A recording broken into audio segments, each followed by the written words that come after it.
Today is Friday.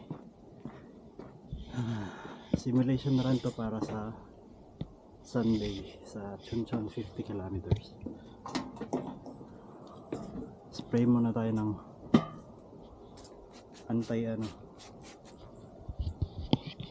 anti-lamok, anti-insekto.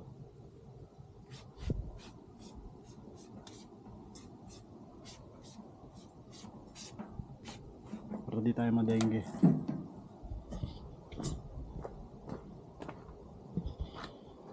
Gabi na kasi ang daming insekto kaya spray tayo. Libre lang to dito sa entrance ng bundok.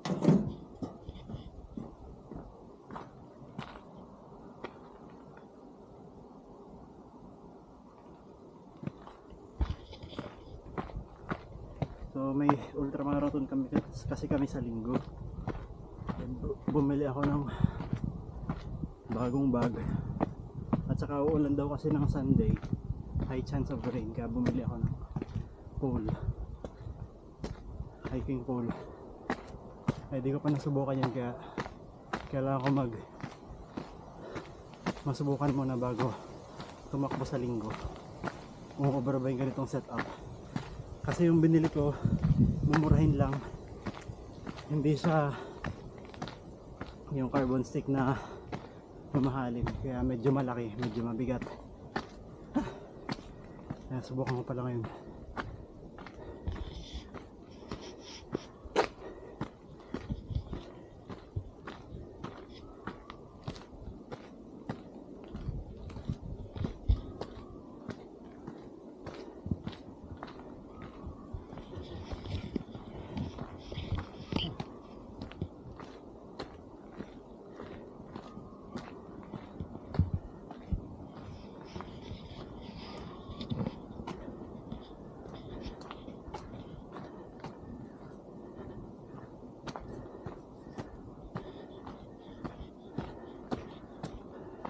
Subukan na nga natin.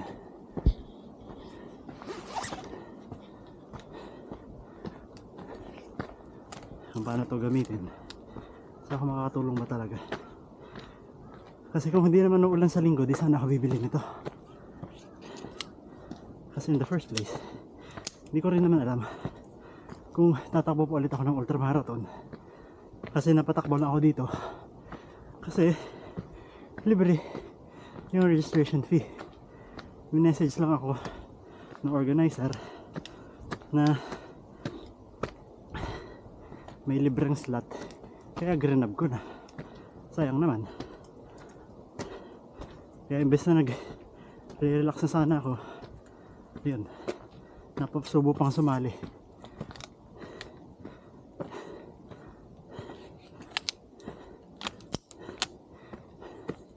Sabi sa YouTube, yan, sa ilalim daw, testing, mahaba.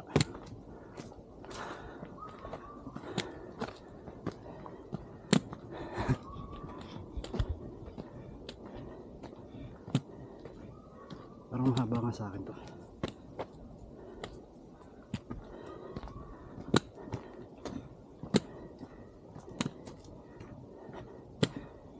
Ano dito, mababa lang kasi itong bundok na to, kaya parang hindi ko paramdam na yung gamit nito.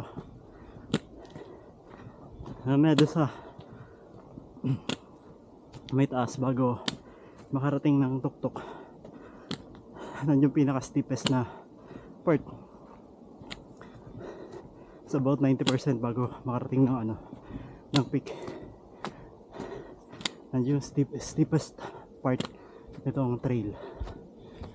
Saka maiksi lang kasi ito, 2.5 kilometers lang. Tapos ang total max elevation nya nasa 390 meters lang. Kaya mababa lang talaga.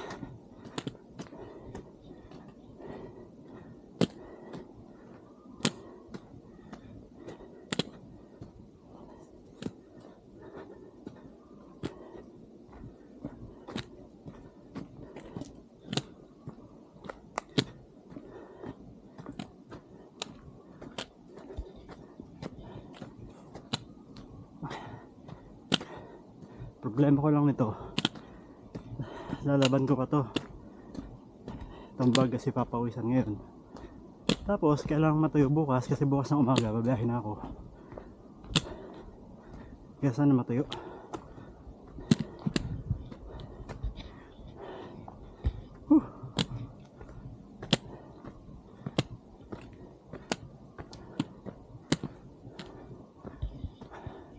So yun, itong ating camera ay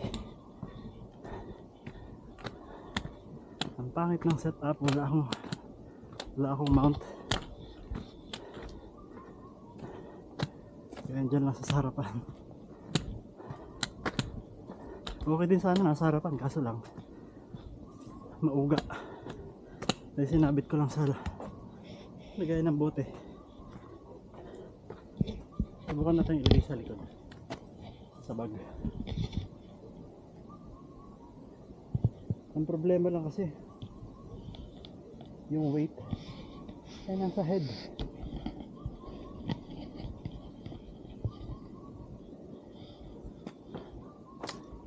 Yan. Parang mahulog sa lakad. Tama, dito sa lagay ng natin ilagay. Yan.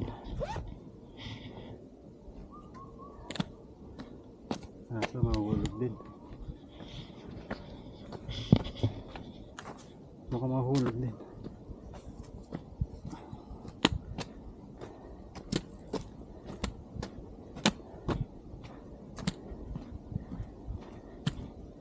Buti na lang wala kaming overtime. Wala nang overtime mula ngayong week. Pero last month straight yung pasok namin ng May. Tapos ngayon naman wala na ulit. Makakapag-focus na ulit tayo sa training. Magdadalawang buwan na akong hindi nagbubuhat. Tapos yung mga lessons ko sa schooling, natambakan ako. Hindi ko na nagawa yung mga assignments. Pero next week naman babawi, wala na kasing overtime.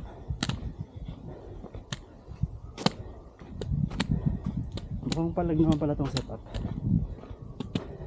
Kaso lang parang mahirap mag video kasi wala akong mount. Ang mangyayari, hawakan ko to during the race. Hawakan na lang.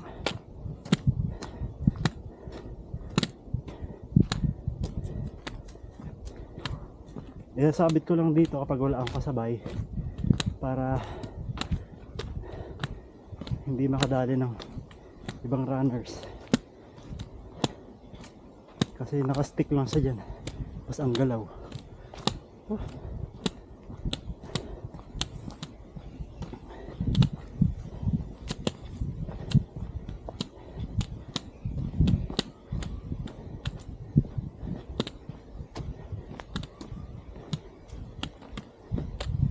So mamaya natin gamitin itong stick. Subukan ko muna kung makakatakbo ako na habang naka-fold yung stick at nakalagay sa bag sa likod.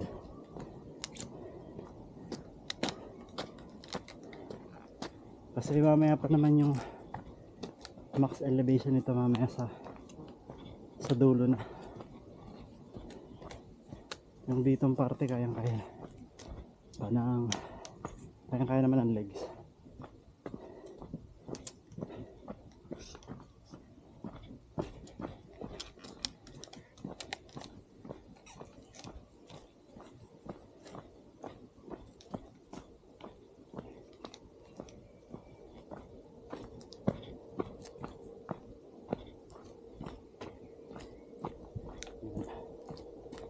Salpak sa bag ng camera.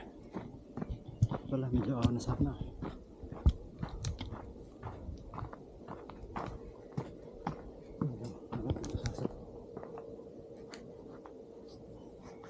Yo.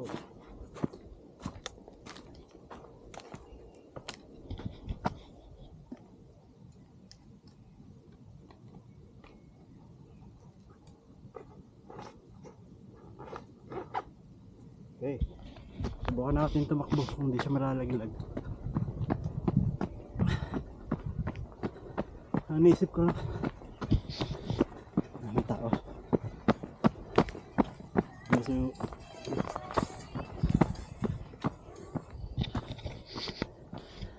ang naisip ko lang dito kasi yung nabili kong lagayan ng pole ng hiking stick eh hindi angkop dun sa nabili kong bag. Ibang ano kasi, ibang brand. So yung mechanism ng pag-attach magkaiba. Ginawa ko lang ng paraan para maikabit siya. Ginamitan ko ng perdibili. Kaya di ko alam kung tatagal ba ito pag tumatakbo, kung hindi siya matatanggal.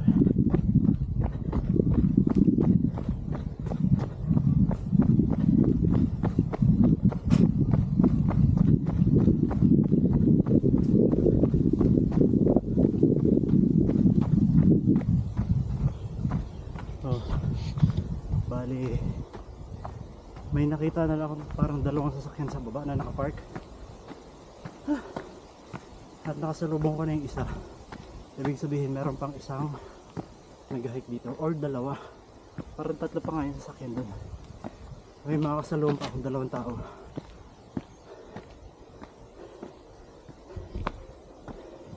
Kapag weekend medyo marami ding nakapark dito. Napupuno din yung parking. Marami ding umakit sa weekend.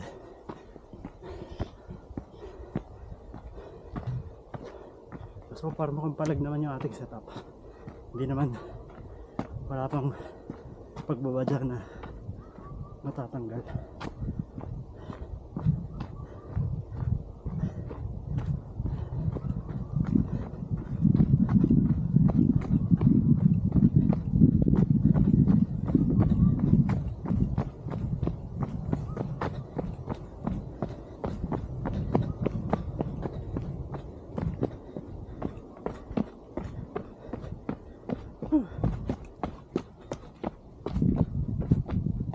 At gabi na nga pala. Mahina sa low light itong camera na to.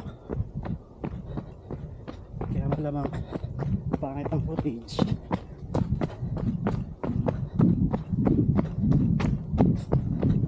At hindi ko na rin papatiin para makita ko kung gaano katagal yung kaya niyang i-record.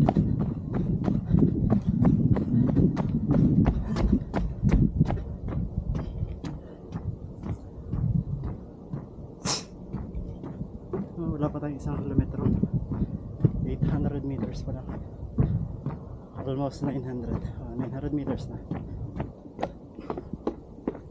Nasa ano lang kasi 2.3 yata, basta less than 2.5 kilometers. Nasa tuktok ka na.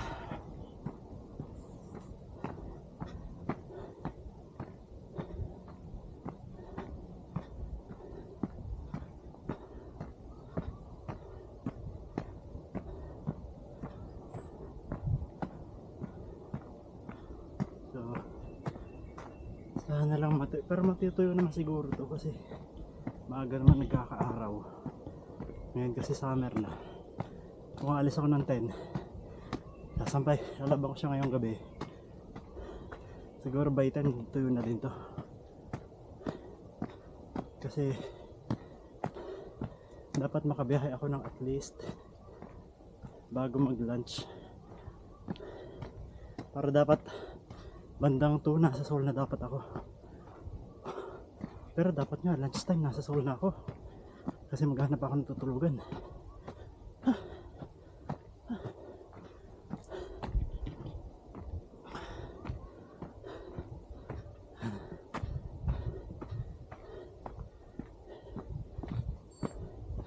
Bali solo lang pala ako maghanap ng tulugan. Kasi yung tatlo kong kasama nakapag-book na sila ng tutulugan kasi nauna sila nung nag-register. Ako kasi humabo lang. So Bala pagtulog. Kasi solo sa kwarto. Whew!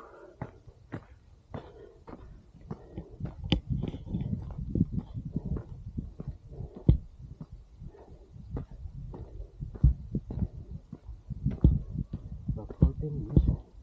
Mukhang effective yung yung ginamit ko na yung spray. Hindi ako dinitikita ng mga insekto. O dahil gabi na rin. Kapag tumatakbo kasi ako dito, laging may umaaligid sa tenga. Humahabol yung insekto. Nakakairita. Ngayon mukhang umiiwas sila ngayon. Effective yung spray.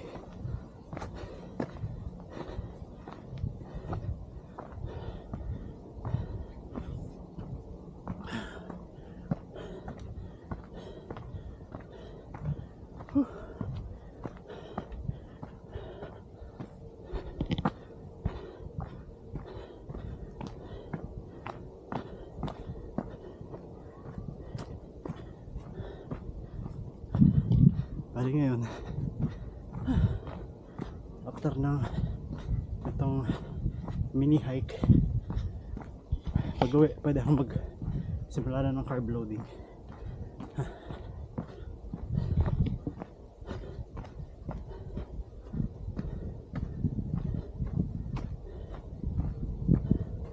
Ano kaya yung carbs magandang i-load? Siyempre saging. Kung pasta naman,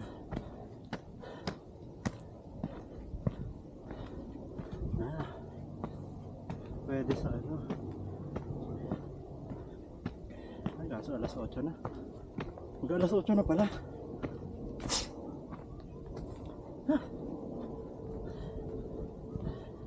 Nalimutan ko pa yung flashlight sa bike.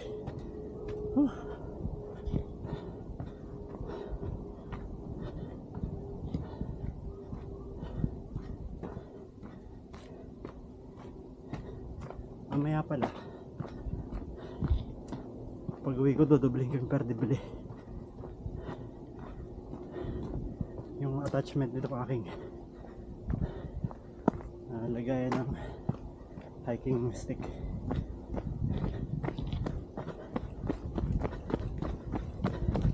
At saka nga pala, bala ko magpagupit na bukas kasi ang abala ng long hair, abala sa buhay.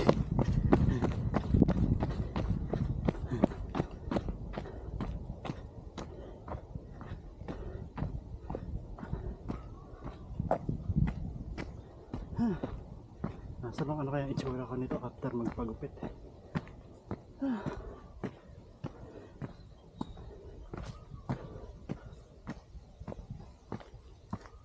Bala ko kasi, kaya ako nagpahaba ng buhok, i-donate ko. Kaso lang, mukhang bitin pa, 2 years na eh. 2 years na to next month. Pero pwede na yata yung length kung gugupitin lahat. Kung mag-semi-kalbo ako, mas ayaw ko na mag-semi-kalbo.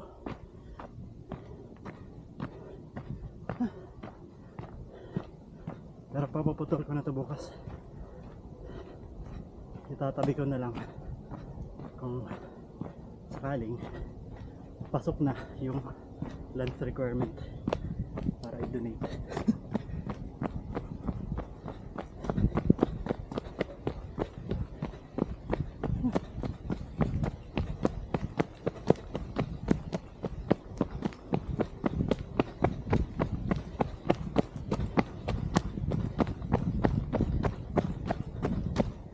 Okay, dito na kayo sa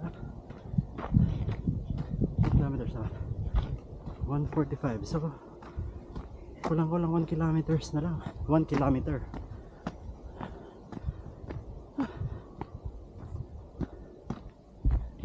May isa na tayo sa bubong. May isa na lang.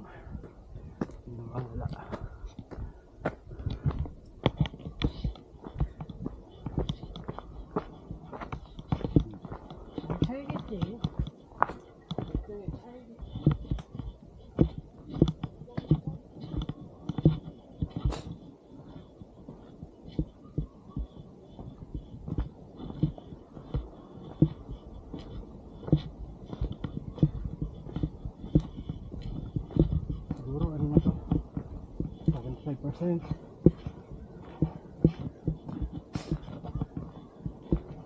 O bababa ka lang dito.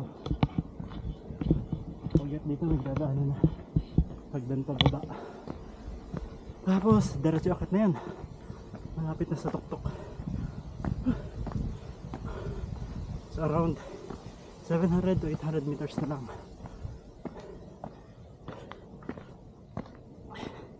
Elevation 254. Whew.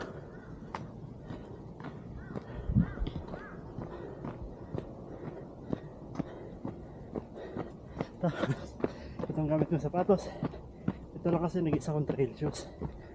Bali, ito yung ginamit ko last month dun sa ultra trail sa Dongduchon. Hindi ko pa ito nalalaban. Gagamitin na naman bukas.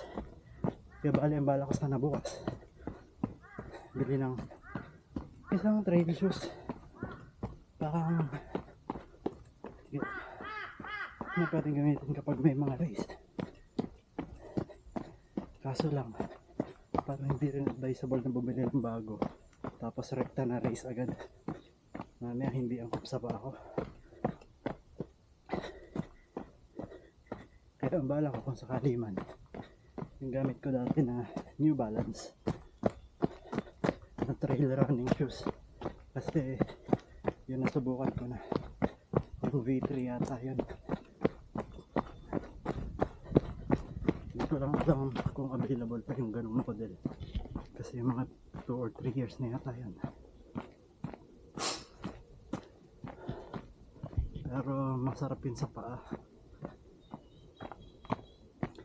Okay din yung design. Hindi mo nararamdaman yung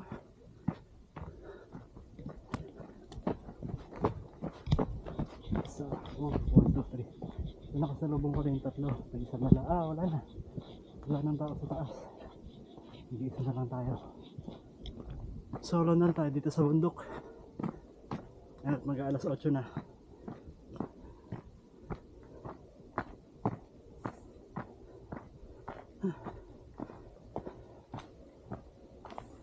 Meron na lang.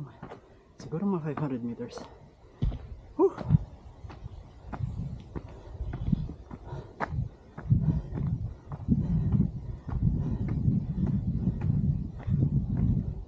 So, baka di ko na rin maabutan na bukas ang supermarket.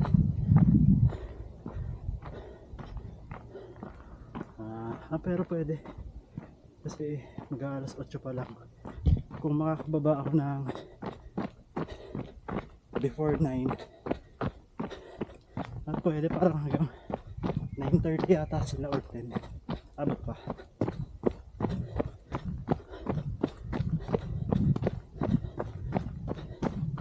Nakabili pa ng saging.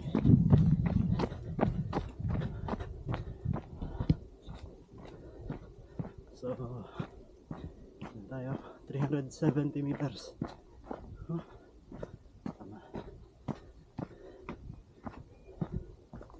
Lapit na.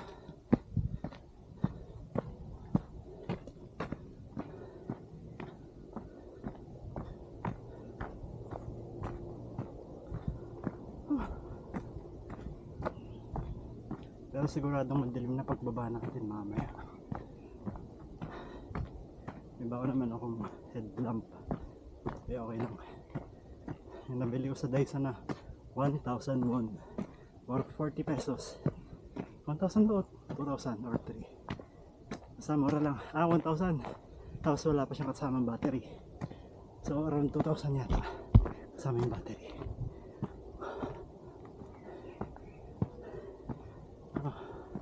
Dito na tayo sa uphill.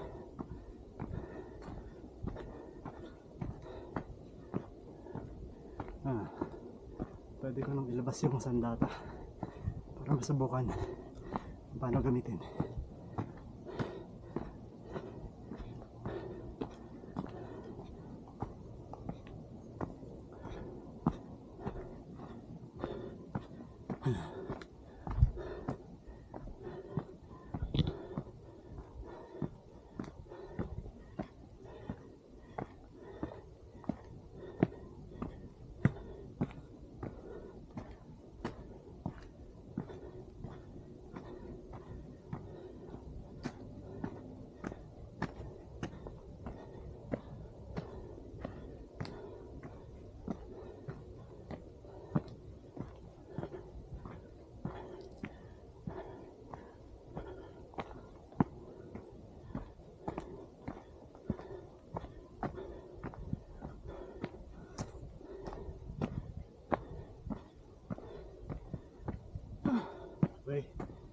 ito na, ako na to, ilabas ko yung pole.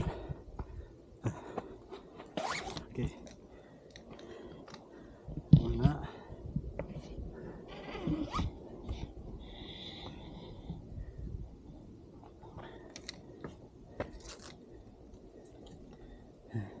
Nakita ko sa video yung mga gumagamit ng ganito, maliliit talaga sa kanila, packetable. Itong sa akin pang hiking talaga siya, hindi siya pang trail run. Medyo malaki, mas mabigat dun siya ng 100 grams kumpara dun sa mga carbon model, pero mura lang naman kasi kaya mahulog, kaya okay na rin.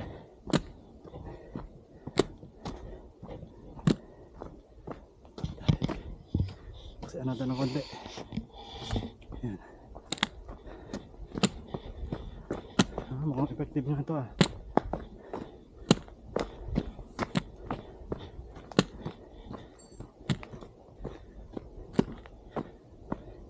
Para hindi lang legs ang pagod. Para hindi lang legs ang nagbubuhat.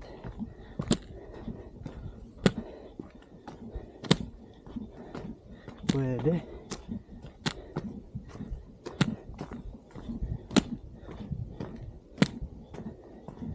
Okay nga ito, ako yung may ganito.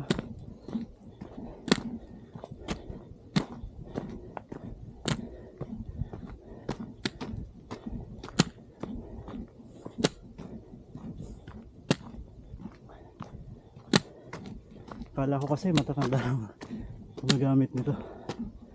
Okay din pala.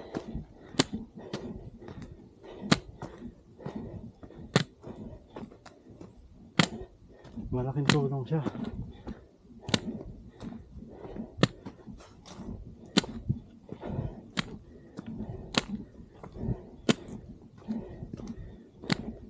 Doon nakapagod pa rin kasi parang same force pa din yung kailangan mong i-produce para umandar ka, kaso lang nakahati siya sa hindi lang sa legs, kaya hindi masyadong pagod yung legs, pero